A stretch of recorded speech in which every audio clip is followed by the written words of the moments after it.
Hi friends, இன்றைக்கி இந்த வீடியோவில் நம்ம ஒரே பேட்டரை யூஸ் பண்ணி 2 வகையாக கப்கேக் எப்படி செய்கிறதுன்னு பார்க்கலாம்.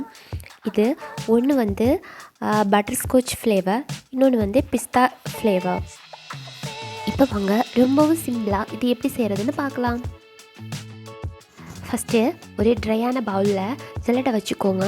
அதிலேயே 250 ml கப்பில் 1 கப் அளவுக்கு மைதா மாவு, அரை teaspoon baking powder, 1/4 teaspoon baking soda மூணுமே சேர்த்து நல்லா இந்த மாதிரி 3 தடவைக்கு நல்லா ஜலிச்சு எடுத்துக்கோங்க. அப்புறமா ஒரு தடவை இந்த மாதிரி நல்லா மிக்ஸ் பண்ணி எடுத்துக்கோங்க. இப்போது 3 முட்டை, அது கூட 1 டீஸ்பூன் வெனிலா எசன்ஸ் சேர்த்து நல்லா ஃபோமியாக பீட் பண்ணி எடுக்கலாம். பாருங்கள், இந்த அளவுக்கு நல்லா ஃபோமியாக பீட் பண்ணதுக்கப்புறமா அதே 250 ml கப்பில் 1 கப் பவுடர்ட் சுகர் சேர்த்து அதையுமே நல்லா பீட் பண்ணி எடுத்துக்கோங்க. இந்த மாதிரி பீட் பண்ணி எடுக்கிறப்ப நம்ம ஃபஸ்ட்டு ஸ்பீடு வச்சு தான் பீட் பண்ணி எடுக்கணும். நான் எல்லா வீடியோஸ்லேயுமே இதை நான் சொல்லிடுறேன்.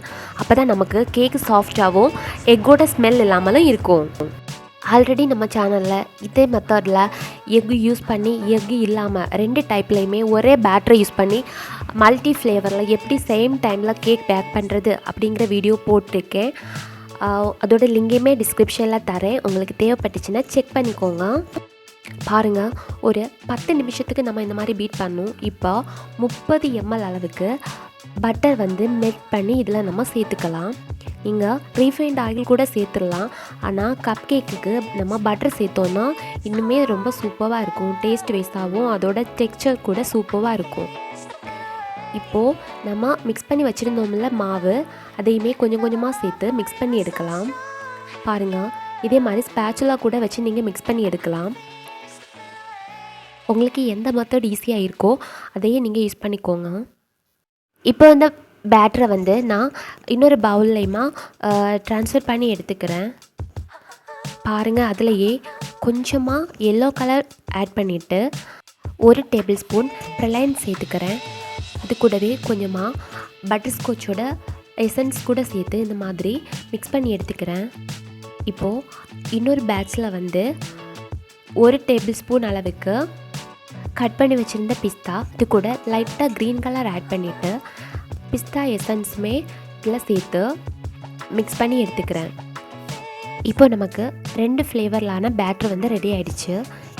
இப்போ நம்ம இந்த பேட்டரை வந்து கப் கேக் லைனரில் வந்து ட்ரான்ஸ்ஃபர் பண்ணிடலாம். நான் பிஸ்தா கேக்குக்கு வந்து கப் கேக் லைனர்லையும், அப்புறமா வந்து பட்டர்ஸ்காட்ச் ஃப்ளேவருக்கு வந்து இந்த மாதிரி அலுமினியம் ஃபாயில் கப் வந்து எடுத்திருந்தேன். நம்ம எந்த கப் கேக்குக்குமே இந்த மாதிரி பேட்டரை வந்து பாதி அளவுக்கு தான் சேர்த்துக்கணும். பேக்காய் வரப்போ நமக்கு கரெக்டாகவே இருக்கும். நான் வந்து மெஷர் பண்ணி எடுக்கலை, அப்ராக்சிமேட்டாக தான் எடுத்திருந்தேன். எனக்கு ஓரளவுக்கு எக்ஸ்பீரியன்ஸ் இருக்குது அப்படிங்கிறதுனால நீங்கள் இந்த மாதிரி எடுக்கிறீங்க அப்படின்னா, பிகினராக இருந்தீங்கன்னா எத்தனை கப் கேக் வேணுங்கிறத பார்த்துட்டு ஸ்பூன் வச்சு மெஷர் பண்ணி கூட எடுத்துக்கிடலாம். நம்ம கப் கேக் செய்கிறப்ப பேட்டரில் மில்க் ஆட் பண்ண தேவையில்லை. உங்களுக்கு பேட்டர் வந்து ரொம்ப திக்காக இருந்துச்சுன்னா லைட்டாக சேர்த்துக்கோங்க. ஆனால் அந்த மில்க் வந்து நல்லா எல்லா இடத்துலையுமே மிக்ஸ் ஆகிற மாதிரி நம்ம நல்லா மிக்ஸ் பண்ணி எடுத்துக்கணும். இல்லைன்னா கேக் வந்து லைட்டாக ஸ்டிக் ஆகிற மாதிரி இருக்கும். கூலானதுக்கு அப்புறமாவும் லைட்டாக ஈரமாக இருக்கிற மாதிரியும் இருக்கும். ஸோ அதனால் மேக்ஸிமம் வந்து பாலை வந்து அவாய்ட் பண்ணிக்கோங்க. அப்புறமா வந்து கேக் வந்து பேக் ஆனதுக்கு அப்புறமா ஓப்பன்லேயே அதை கூலாகவும் விட்டுருங்க. நம்ம சர்க்கரை வந்து நல்லாவே பீட் பண்ணி எடுத்தோன்னா இந்த மாதிரி ப்ராப்ளம்ஸை வந்து அவாய்ட் பண்ணலாம். இதெல்லாம் தாண்டி ஒரு சில கிளைமேட் சேஞ்சஸ்னால கூட லைட்டாக ஸ்டிக் ஆகிற மாதிரி இருக்கும். அதெல்லாம் ஒன்றும் ப்ராப்ளம் கிடையாது. இதே மெஷர்மெண்ட்டில் வந்து இந்த மாதிரியான மினி கப் கேக்ஸ் வந்து 25லேருந்து 30 வரைக்கும் நம்மளால் செய்ய முடியும். என்கிட்ட இருக்கிற கப் கேக் மோல்டில் வந்து 12 கப் கேக் தான் சேம் டைம் பண்ண முடியும். ஸோ நான் எல்லாமே ஒரே பேட்சாக பண்ணணும் அப்படிங்கிறதுக்காக தான் இந்த மாதிரி சின்ன சின்ன சிலிக்கான் மோல்டு, அப்புறமா வந்து இந்த அலுமினியம் ஃபாயில் கப் கூட எடுத்திருக்கேன். இது கூட நீங்கள் யூஸ் பண்ணிக்கிடலாம். இது ஒரு ஈஸியான டிப் தான். நிறைய பேர் ப்ரைஸ் எப்படி கொடுக்குறது அப்படின்னு கேட்குறீங்க. ஆல்ரெடி நான் நிறைய டிப்ஸ் வந்து ப்ரைஸிங் பற்றி சொல்லியிருக்கேன். அதே தான் நான் இப்போவும் சொல்கிறேன். ப்ரைஸிங் வந்து நம்ம ஒரு ஆள் பண்ணுறத வந்து காப்பி பண்ண முடியாது. நம்ம எடுக்கிற மெட்டீரியல்ஸை பொறுத்து தாங்க அதை வந்து நாமளே தான் கோட் பண்ணணும். ஒவ்வொருத்தங்களும் ஒவ்வொரு ஐடியா சொல்லுவாங்க. நானுமே தான். இப்போது நம்ம எந்த மாதிரி லைனர் யூஸ் பண்ணுறோம், அந்த லைனர்ஸ்க்கு ஏற்ப கேக்கோட அந்த சைஸு மெஷர்மெண்ட்டு எல்லாமே டிஃப்ரென்ஸ் ஆகும். அப்படி இருக்கிறப்போ கண்டிப்பாக நம்ம இன்னொரு ஆளை காப்பி பண்ணவே முடியாது. நம்ம எந்த அளவுக்கு பேட்ரி எடுக்கிறோம், எந்த அளவுக்கு மெட்டீரியல்ஸ் அதில் யூஸ் பண்ணுறோம் அப்படிங்கிறத பொறுத்து தான் நம்ம சூஸ் பண்ணணும். இப்போ ப்ளைன் கேக்காக இருந்துச்சுன்னா ஒரு ரேட்டாக இருக்கும். நம்ம அதில் வந்து கஸ்டமைஸ்டாக ஏதாவது ஆட் பண்ணுறோன்னா அதோட காஸ்ட்டு, இந்த மாதிரி எதையுமே நாமளாக தான் அதை வந்து கோட் பண்ண முடியும். ஒவ்வொரு பிளேஸுக்கு ஏற்ப பொருட்களோட ரேட் வந்து சேஞ்ச் ஆகுது. அதுக்கு ஏற்ற மாதிரி நம்ம இடத்துக்கு தகுந்த மாதிரியான ப்ரைஸை வந்து நாம் தான் கோட் பண்ணிக்கணும். இப்போ நான் சொல்கிறேன் 30 கப் கேக் வந்து இந்த மெஷர்மெண்ட்டில் செய்யலான்னு. இன்னொருத்தவங்க சொல்லுவாங்க 20 கப் கேக் செய்ய முடியும்னு.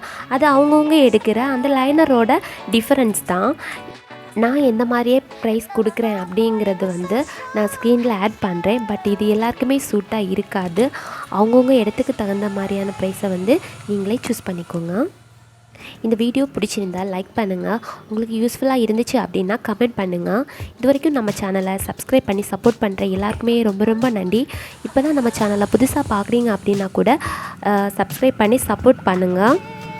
உங்களுக்கு ஏதாச்சும் டவுட் இருந்தால் கூட நீங்கள் கமெண்ட் பண்ணலாம், நான் ரிப்ளை பண்ணுறேன். ஆல்ரெடி நம்ம சேனலில் எக்லெஸ்லான கப் கேக், அப்புறமா வந்து பேக்கிங் டூல்ஸ் எதுவுமே இல்லாமல் நம்ம வீட்டில் இருக்கிற பொருட்களை வச்சு ஈஸியாக எப்படி கேக் பண்ணுறது, அந்த மாதிரியான வீடியோஸ் எல்லாமே இருக்குது. அதோட லிங்கையுமே நான் டிஸ்கிரிப்ஷனில் தரேன். உங்களுக்கு தேவைப்பட்டுச்சுன்னா செக் பண்ணிக்கோங்க. நிறைய சிஸ்டர்ஸ் எல்லாம் டவுட்ஸு, அப்புறமா வந்து நிறைய ரெசிபிஸ் கேட்டிருக்கீங்க. எல்லாமே அடுத்தடுத்த வீடியோஸில் பார்க்கலாம். தேங்க்யூ.